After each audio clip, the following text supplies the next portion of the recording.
नमस्कार। जिला शिक्षा एवं प्रशिक्षण संस्थान गोरखपुर के वर्चुअल क्लास में आप सभी का स्वागत है। मैं श्रीनिवास मिश्रा, प्रवक्ता, जिला शिक्षा एवं प्रशिक्षण संस्थान गोरखपुर। आज हम लोग इस क्लास के माध्यम से हिंदी के एक प्रमुख बिंदु समास का विश्लेषण करेंगे।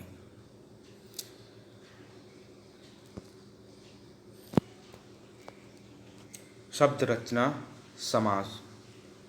हिंदी में शब्दों के निर्माण के लिए विभिन्न तरह के कार्य किए जाते हैं, जैसे संधि द्वारा नए शब्द बनाए जाते हैं, उपसर्ग और प्रत्यय लगा के नए शब्द बनाते हैं।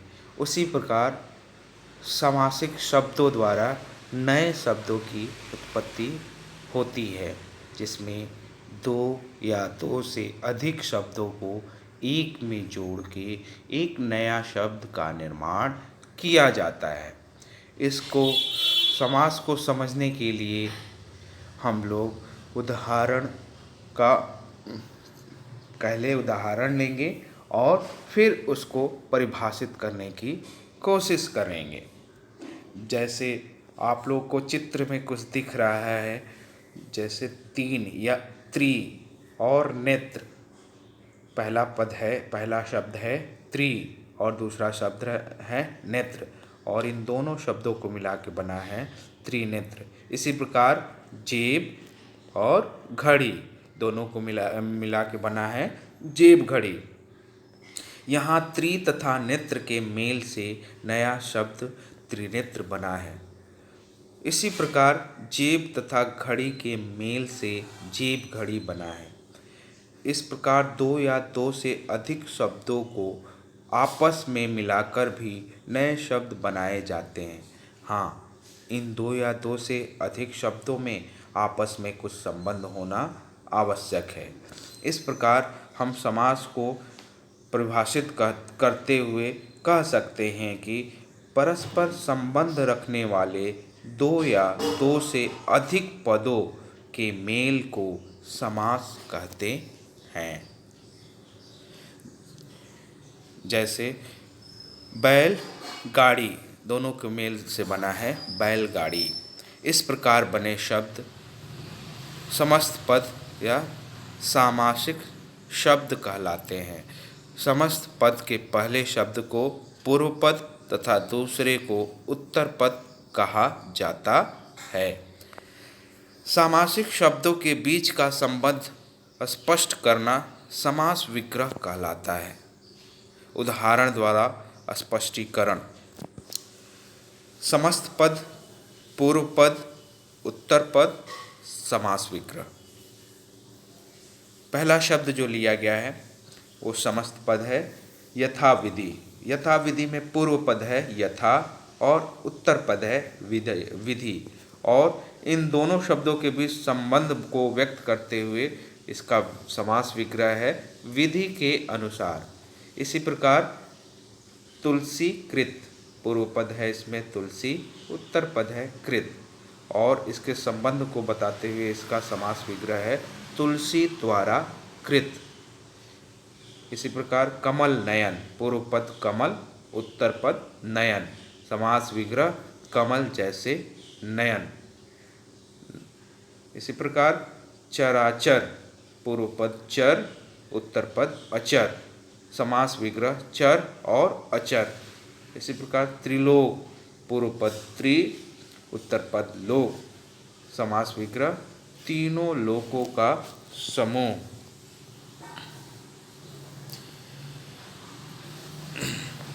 अब चूँकि हम लोगों ने समास का जो संप्रत्यय है हमें समझ में आ गया है कि दो या दो से अधिक शब्दों के मेल से बनने वाले शब्द को समास कहते हैं, और इन दोनों शब्दों में कोई ना कोई संबंध अवश्य रहता है। जो दो शब्द होते हैं उसमें पहले शब्द को पूर्व पद और बाद वाले शब्द को उत्तर पद कहते हैं, और दोनों के संबंध बताने वाले क्रिया को समास विग्रह कहा जाता है। समास के मुख्य 6 भेद माने जाते हैं। तत्पुरुष समास, कर्मधारय समास, द्विगु समास, बहुब्रीहि समास, द्वंद्व समास और अव्ययी भाव समास। अब एक एक समास के बारे में हम लोग विस्तार से अध्ययन करेंगे। जिस समास में उत्तर पद यानी दूसरा शब्द प्रधान हो उसे तत्पुरुष समास के नाम से जाना जाता है। इस समास में दोनों शब्दों के बीच आने वाले परसर्गों अर्थात को, के द्वारा, के लिए, से, का, की, के, में, पर आदि का लोप हो जाता है। जैसे जन्म से रोगी, जन्म रोगी, यहाँ समस्त पद जन्म रोगी में प्रसर्ग से का लोप हो गया है। कारकों के विभक्तियों के नामों के अनुसार इसके 6 भेद किए गए हैं। तत्पुरुष समास से तात्पर्य यह है कि इन समस्त पदों में कारक चिन्ह छिपे रहते हैं और इन्हीं कारक चिन्हों के अनुसार तत्पुरुष समास के 6 भेद किए गए हैं।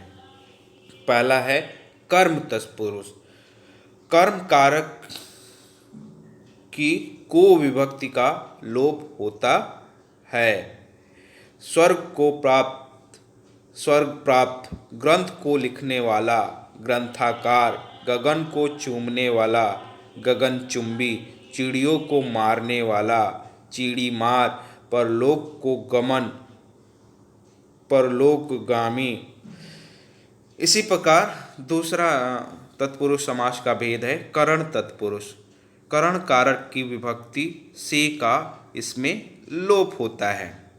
जैसे अकाल से पीड़ित, अकाल पीड़ित, मद से माता, मद माता, सूर द्वारा कृत, सूरकृत, शक्ति से संपन्न, शक्ति संपन्न।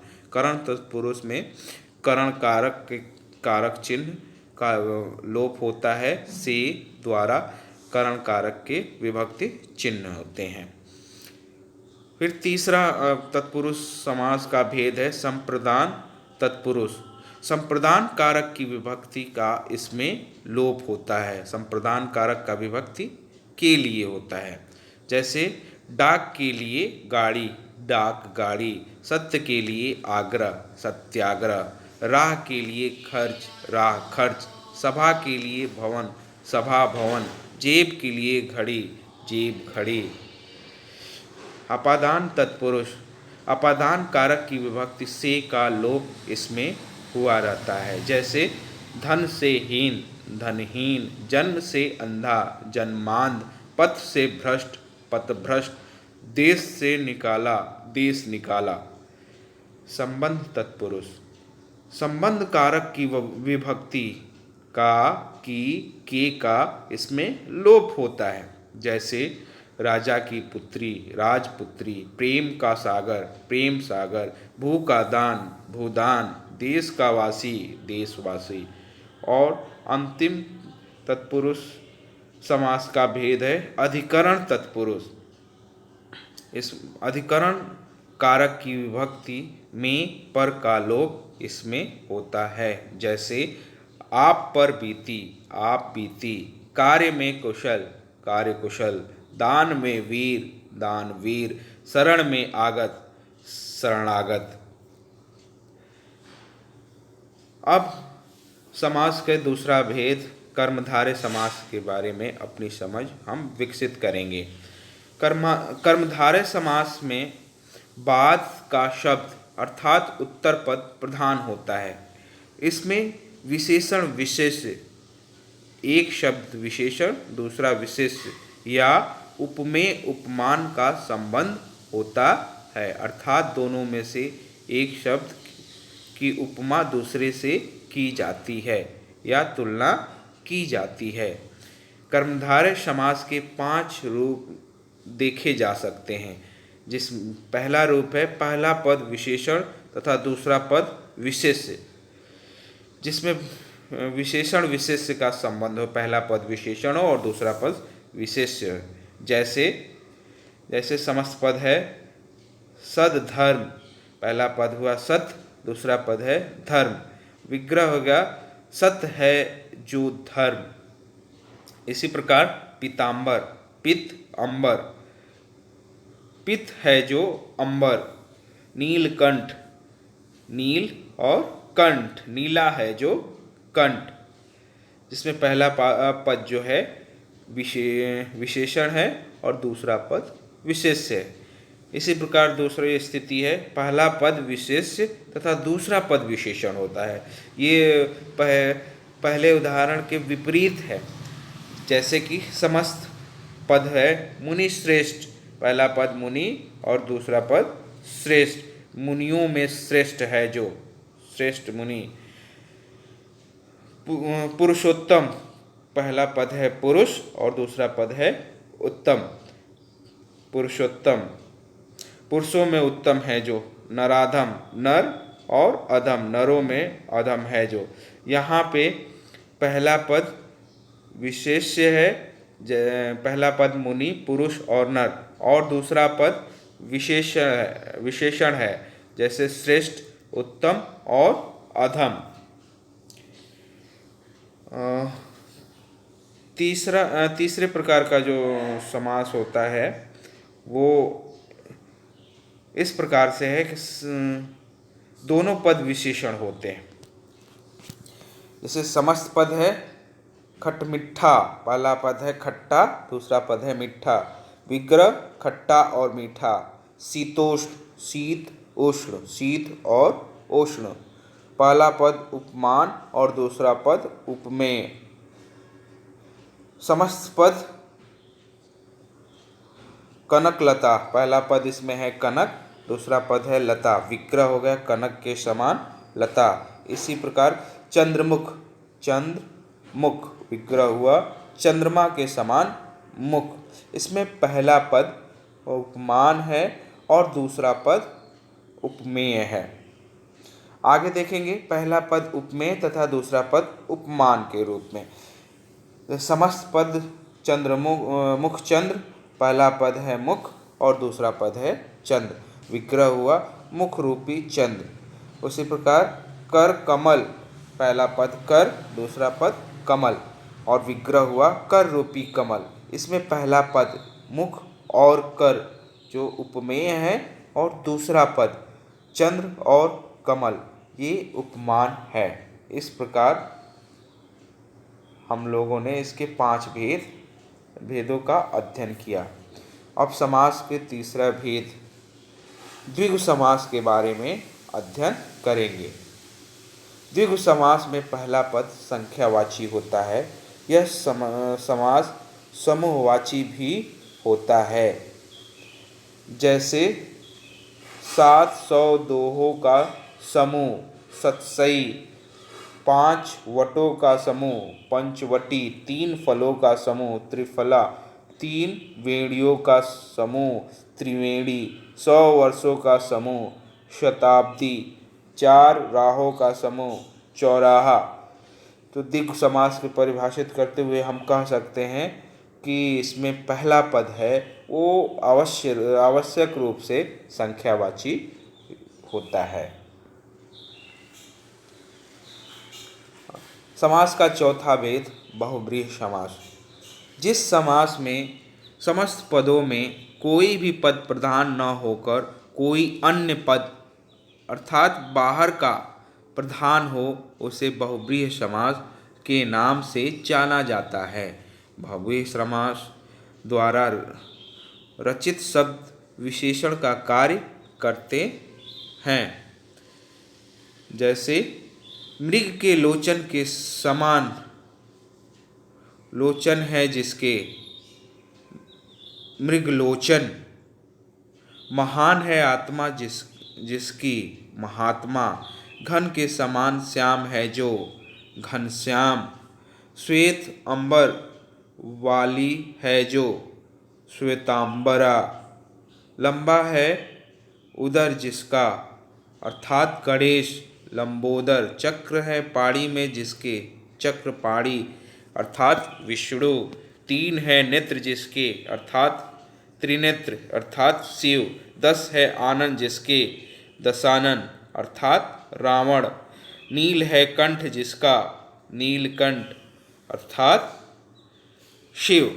इस प्रकार हम देखते हैं कि जो पूर्व पद और उत्तर पद है और जो उसका समासिक शब्द है, समासिक शब्द से हम शाब्दिक अर्थ को न लेकर उसके किसी अन्य अर्थ को ग्रहण करते हैं, वहाँ बहुव्रीहि समास होता है। अब द्विग समास और बहुव्रीहि समास के अंतर को जान लेना आवश्यक है। द्विग समास में समस्त पद का पहला पद संख्यावाचक विशेषण होता है और दूसरा पद उसका विशेष्य, परंतु बहुव्रीहि समास में सारा समस्त पद ही विशेषण का काम करता है।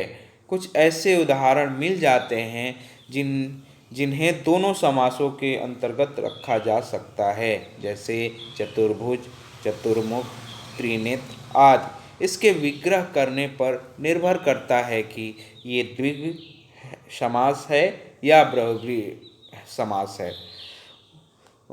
उदाहरण से इस बात को स्पष्ट किया गया है।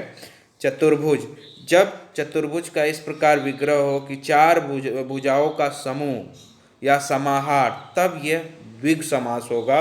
और इसी चतुर्भुज का विग्रह इस प्रकार किया जाए कि चार भुजाएं हैं जिसके अर्थात विष्णु, तब ये बहुव्रीहि समास हो जाएगा।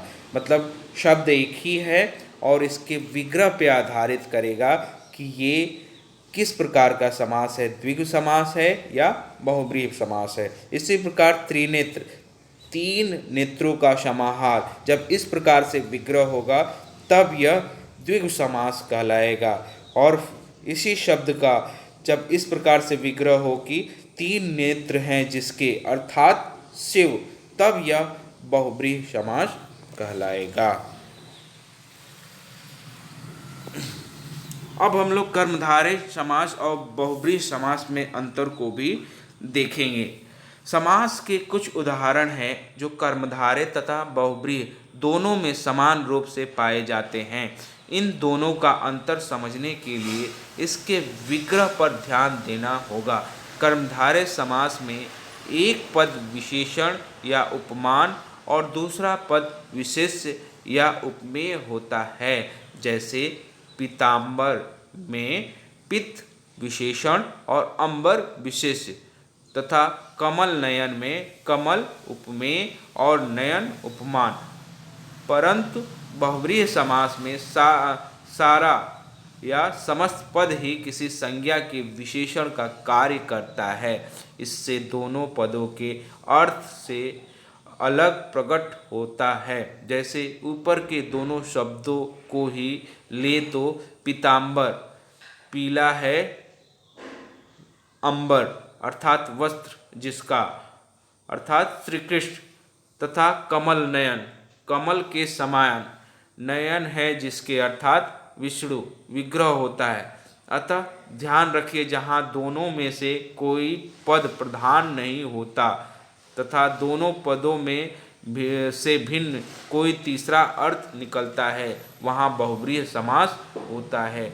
और जहाँ एक दूसरे का विशेषण या उपमान हो तो कर्मधारय समास होता है। कुछ उदाहरण देखिए। पीताम्बर पीला अंबर, कर्मधारय समास। पीताम्बर पित्त है अंबर जिसका, श्री कृष्ण अर्थात शब्द एक है और लेकिन उसमें एक से अधिक समास निहित रहते हैं और इसका विश्लेषण हम इसके विग्रह के द्वारा करते हैं। जिस प्रकार से उसका विग्रह होगा उस शब्द में उसी प्रकार का समास माना जाएगा। कुछ और उदाहरण देखेंगे जिसमें कि कर्मधारय और बहुव्रीहि समास दोनों हुआ करते हैं और दोनों का निर्धारण उसके विग्रह पर निर्भर करता है। जैसे एक ही शब्द है दशानन, इसके दो प्रकार से विग्रह हो सकते हैं। 10 मुखों वाला, जब ऐसे कहा जाए तो ये कर्मधारय समास होगा।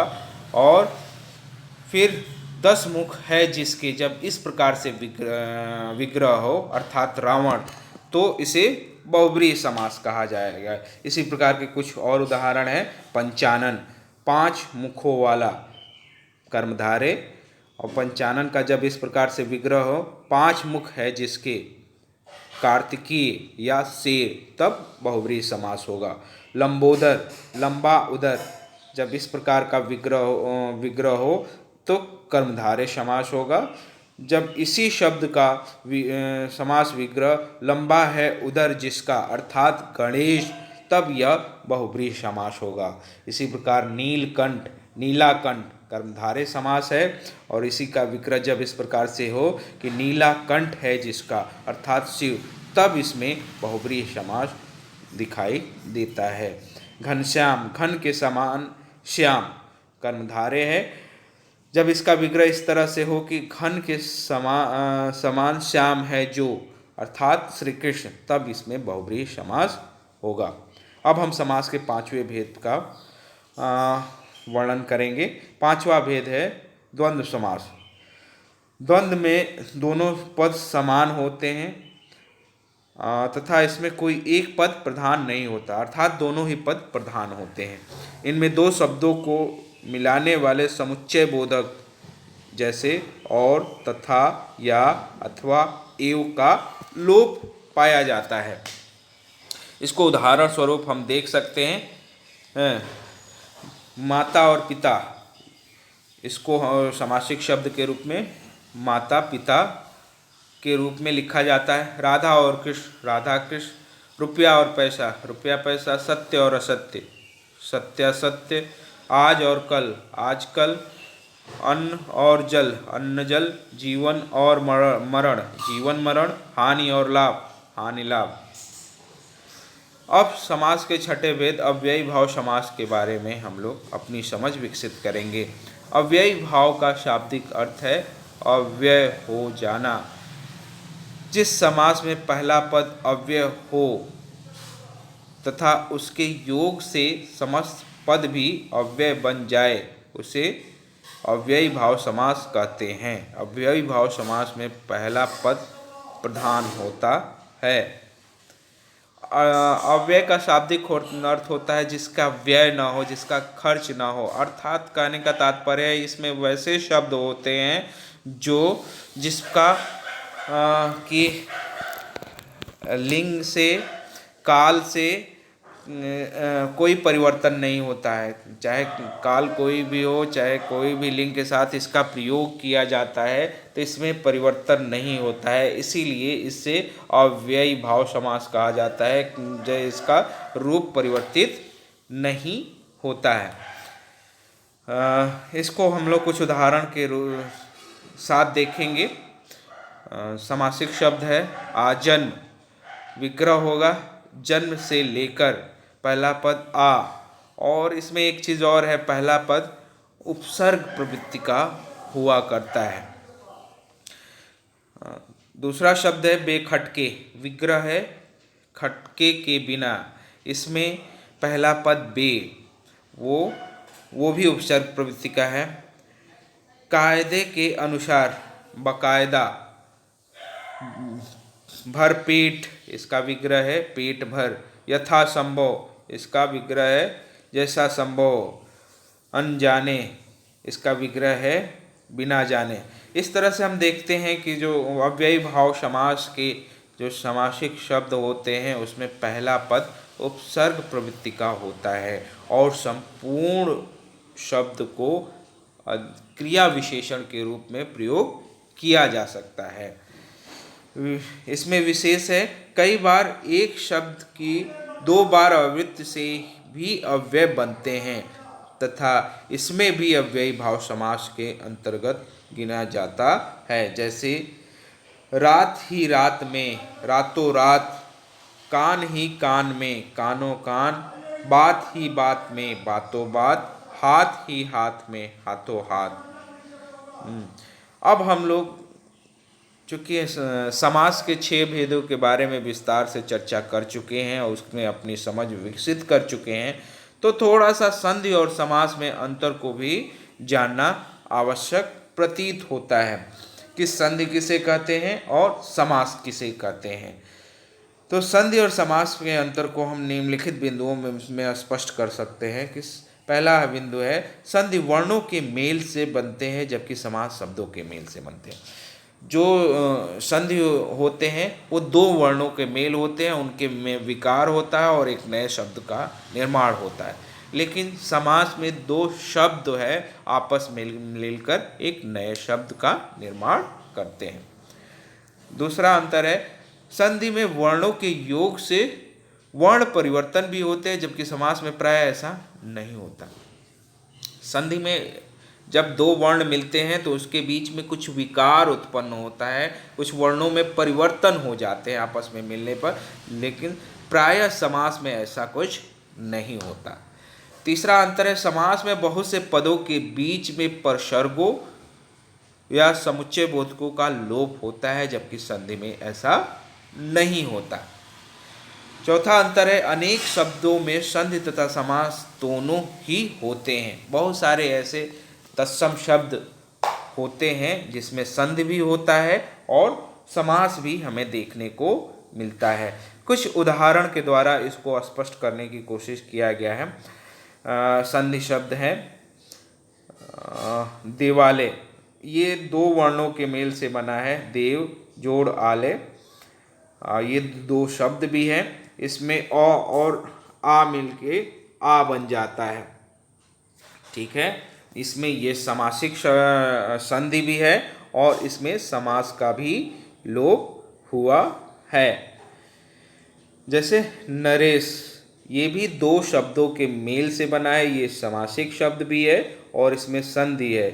नर जोड़ ईस, अ जोड़ ई बराबर ए, नरेश बना है। उच्चारण उत धन चारण, ये दो शब्दों के मेल से बना है उच्चारण। इसी प्रकार और बहुत सारे शब्द हैं, बहुत सारे उदाहरण हैं जिसको आप यहाँ पे पीपीटी के द्वारा देख रहे होंगे। तो इस प्रकार आप सभी ने समास के बारे में अपनी समझ विकसित की। इससे संबंधित कुछ अभ्यास कार्य हैं जिसको कि आप लोगों को करना है। जैसे समास किसे कहते हैं, लिखिए। निम्नलिखित पुस्तकों में विग्रह करके निम्नलिखित समस्त पदों में, माफ़ करिएगा, निम्नलिखित समस्त पदों में विग्रह करके समास का नाम लिखिए। देशगत, मार्गवत, राजपूत, हस्तलिखित, धर्मभ्रष्ट। समस्त पद पढ़िए तथा सही समास के नीचे छांट कर लिखिए। इसी प्रकार से वाक्यांश पढ़िए तथा सही शीर्षक पर रेखा खींचिए। इसी प्रकार से नीचे लिखे समस्त पदों का विग्रह समास के अनुरूप कीजिए।